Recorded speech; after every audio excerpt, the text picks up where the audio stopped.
कि राहुल गांधी वीर सावरकर नहीं है, वो गांधी है। वो डरने वाले नहीं है, वो सत्य के लिए लड़ने वाले हैं। कि नरेंद्र मोदी हिटलर है, हिटलर।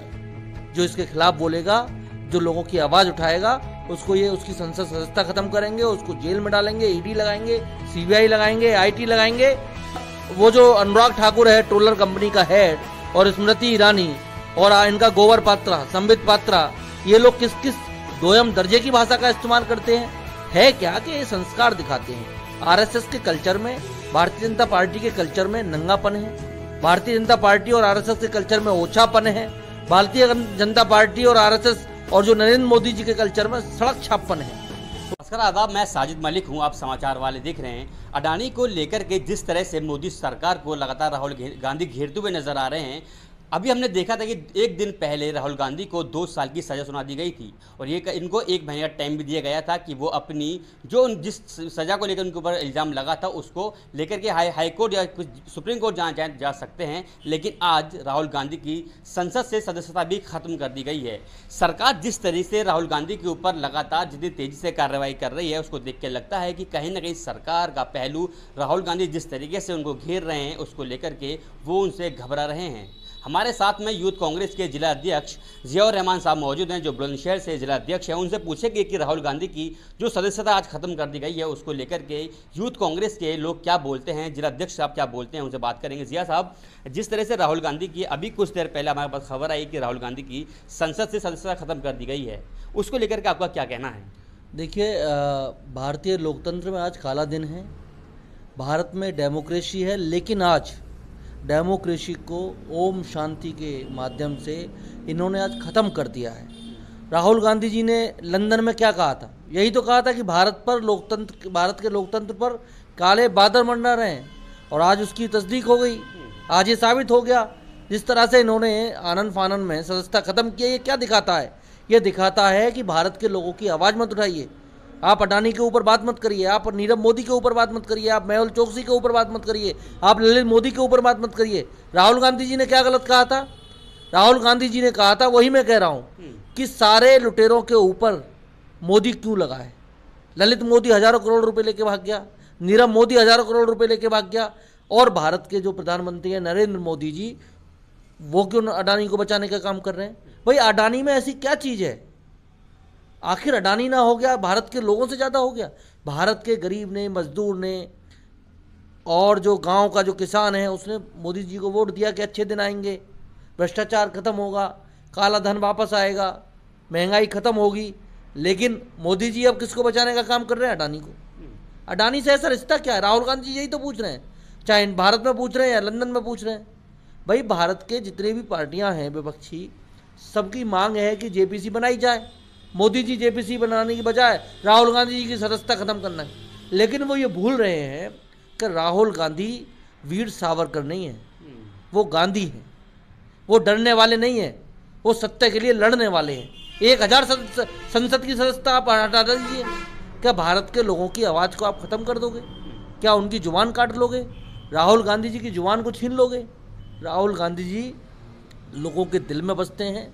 गांधी परिवार लोगों के दिल में बसता है, राजीव गांधी लोगों के दिल में बसते हैं, इंदिरा गांधी जी लोगों के दिल, पंडित जवाहरलाल नेहरू, महात्मा गांधी, ये वो रास्ता है जो गांधी जी लेके चल रहे हैं, राहुल गांधी जी, जो सत्य का रास्ता है। सत्य के रास्ते पे कठिनाइयाँ हैं, और मुझे अफसोस है कि भारतीय लोकतंत्र में, जिसको हम पढ़ते हुए आए कि विश्व का सबसे बड़ा लोकतंत्र है, जहाँ आप अपनी आवाज़ उठा सकते हैं, लोगों की आवाज़ उठा सकते हैं, बोलने की आज़ादी है और तमाम सारी चीज़ों की आज़ादी है। लेकिन आज आरएसएस ने जो सिस्टम को कैप्चर किया है, जुडिशरी को, मीडिया को, विधायिका को, न्यायपालिका को, व्यवस्थापिका को, सबको कैप्चर करने के बाद इन्होंने हिटलर शाही लागू कर दी है।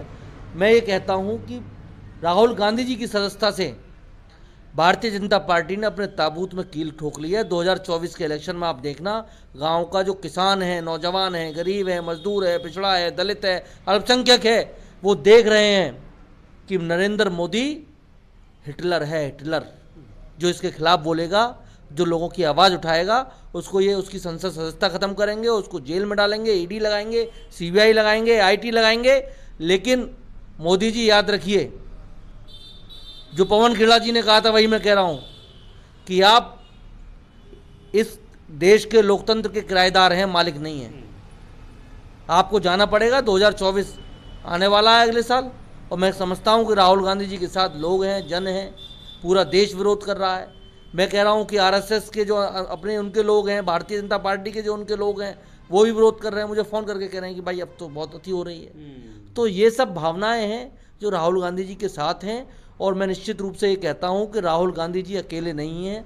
पूरा देश का युवा, छात्र, गरीब, मजदूर, किसान, आम जन राहुल गांधी जी के साथ है। नरेंद्र मोदी के ताबूत में कील ठोकने का काम अगर कोई करेगा तो राहुल गांधी जी करेंगे। अच्छा, अगर जिस तरह से हम देखें कि राहुल गांधी ने कहा कि मोदी सरनेम वाले ही चोर हैं, लेकिन हम दूसरे तरफ देखते हैं कि बीजेपी वाले लगातार उल्टे सीधे बयान देते हैं। कोई भी नेता हो या कुछ भी आजकल एक टारगेट करते हैं कम्युनिटी को, मुस्लिम कम्युनिटी को टारगेट करते हैं। प्रधानमंत्री मोदी जो है खुद सड़क छाप लैंग्वेज बोलते हैं। उन्होंने सोनिया गांधी जी को क्या नहीं कहा था, आप बताइए।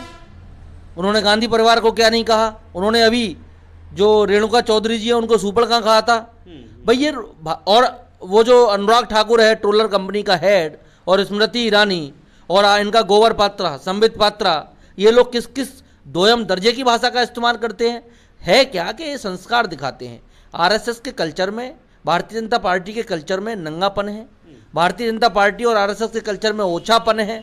भारतीय जनता पार्टी और आरएसएस और जो नरेंद्र मोदी जी के कल्चर में सड़क छापपन है। उनकी भाषा ऐसी है।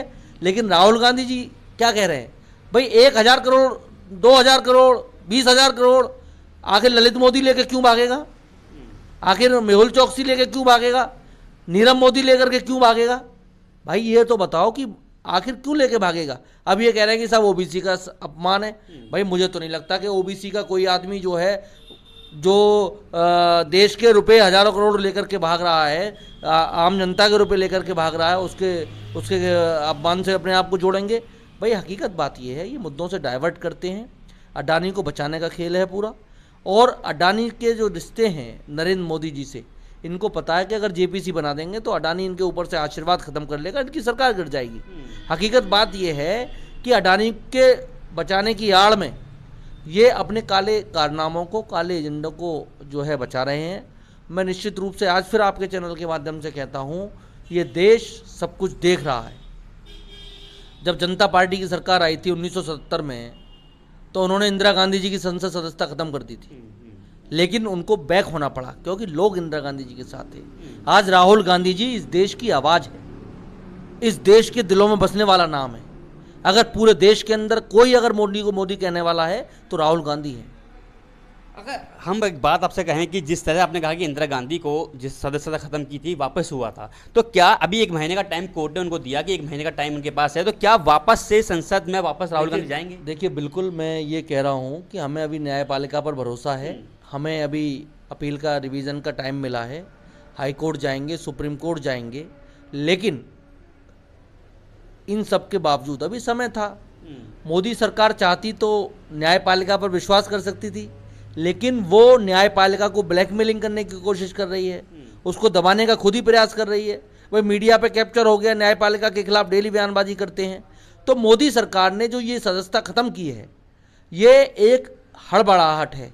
और जो कायर होता है, कैप्चर करके सज़ा कराई गई है। घटना स्थल कर्नाटक का है, सज़ा मिल रही है जो है वहाँ पे सूरत में। भाई आपराधिक मामलों में ये होता है कि जहाँ का घटनाक्रम होता है वहीं के कोर्ट में सज़ा दिलाई जाती है। लेकिन चूंकि भारतीय जनता पार्टी ने पूरे सिस्टम को कैप्चर कर रखा है, नरेंद्र मोदी जी और अमित शाह खुद जो है इन्वॉल्व हैं इस पूरे सिस्टम में, तो वो सोचते हैं कि अगर किसी की संसद सदस्यता खत्म कर देंगे, किसी के घर ईडी और सीबीआई और आईटी भेज देंगे तो उसकी आवाज़ को दबा लिया जाएगा। लेकिन ये भूल रहे हैं कि इस देश के लोगों ने अंग्रेज़ों को भी भगाया था।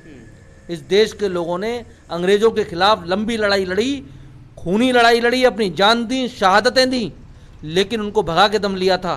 तो ये तो काले चोर हैं, काली टोपी वाले हैं, काले कारनामों वाले हैं, ये आरएसएस के लोग हैं। इनको बहुत आसानी से भगा देंगे और निश्चित रूप से 2024 के अंदर इनका सफाया हो। अच्छा, जिस तरह से भी हम देख रहे हैं कि राहुल गांधी की सदस्यता खत्म की गई है, उसके बाद विपक्ष पूरा सड़क पर आ गया लगातार। अभी अरविंद केजरीवाल ने प्रेस कॉन्फ्रेंस की है, वो भी उनके खिलाफ बोले हैं, बीजेपी के खिलाफ। वो कह रहे हैं कि इस तरह से नहीं होना चाहिए। तो यूथ कांग्रेस क्या करेगी, क्या स्टेप क्या होगा यूथ कांग्रेस? हम लोग भी लोकतांत्रिक तरीकों से प्रदर्शन कर रहे हैं। कल बुलंदशहर में कलेक्ट्रेट पर हम करेंगे अपना कार्यक्रम और निश्चित रूप से राहुल गांधी जी के साथ हर स्तर पर हम तैयार हैं निपटने के लिए, इस सरकार से लड़ने के लिए, चाहे लाठी से, चाहे डंडे से, चाहे जेल से, चाहे मुकदमों से। हम लोग डरने वाले नहीं हैं। हम लोग गांधी के वंशज हैं, हम नेहरू के वंशज हैं। हम लोग इस देश को आज़ाद कराने वाले लोग हैं। कांग्रेस ने इस देश को आज़ाद कराया था और आज एक बार फिर हम लोग आरएसएस के काली छाया से इस देश को आज़ाद कराएंगे, लोकतंत्र को बचाएंगे, संविधान को बचाएंगे और आम जनता की लड़ाई लड़ेंगे। हमारे साथ में यूथ कांग्रेस के जिला अध्यक्ष जियाउर रहमान साहब मौजूद थे, जिनसे हमने बातचीत कर रहे थे। वो कह रहे हैं कि हम लगातार इन लोगों से डरने वाले नहीं हैं। ये कह रहे हैं कि हम काले गोरों से नहीं डरने वाले हैं, ये काली टोपी वालों से नहीं डरने वाले हैं। हम राहुल गांधी के साथ पहले भी खड़े थे, अभी भी खड़े रहेंगे। हम इनके जेल भेजने से या इनके मुकदमे करने से नहीं डरने वाले हैं। कैमरा पर्सन नईम शेख के साथ साजिद मलिक, समाचार वाले।